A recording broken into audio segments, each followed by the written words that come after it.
आज देशामध्ये सर्वत्र स्त्री सन्मानाच्या बाबतीत फार मोठ्या प्रमाणात प्रश्न उपस्थित होत आहेत। याचं कारण की कुठंतरी आपण संस्कारामध्ये कमी पडत आहोत। जगामध्ये वेगवेगळ्या देशांमध्ये वेगवेगळा दिवस राष्ट्रीय माता दिवस म्हणून साजरा केला जातो। भारत देशामध्ये ज्या स्त्रीने केवळ एका महापुरुषाला जन्म दिला नाही तर त्याच्यावर संस्कार सुद्धा केले आणि त्या संस्काराच्या माध्यमातून स्त्री सन्मानाची फार मोठी शिकवण समाजाला दिली गेली।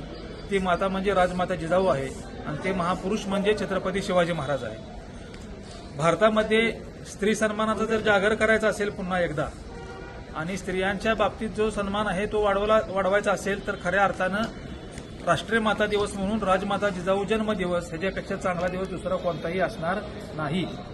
त्यामुळे महापुरुष असणारे थोर पुरुष असणारे आपले छत्रपती शिवाजी महाराज ज्यांनी सर्व धर्म समभावाची शिकवण दिली, प्रत्येकाला आपलं वाटेल असं राज्य निर्माण करून प्रत्येकाला राजा बनवण्याचं काम केलं, स्त्री सन्मानाचा जागर केला, एवढाच नाही तर शत्रूच्या स्त्रियांना सुद्धा सन्मान दिला, ह्याच्यापेक्षा कोणतंही मोठं उदाहरण देशामध्ये असणार नाही।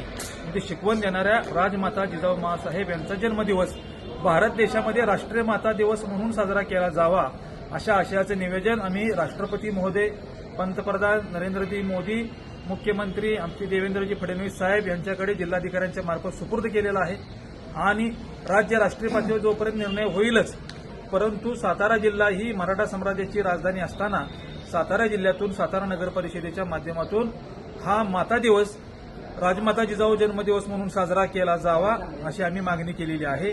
आशा आहे की नियुक्त नगराध्यक्ष, जिल्हा प्रशासक व पालकमंत्री महोदयांनी दिलेल्या शब्दानुसार 12 जानेवारी हा दिवस साताऱ्यात तरी माता दिवस म्हणून साजरा केला जाईल।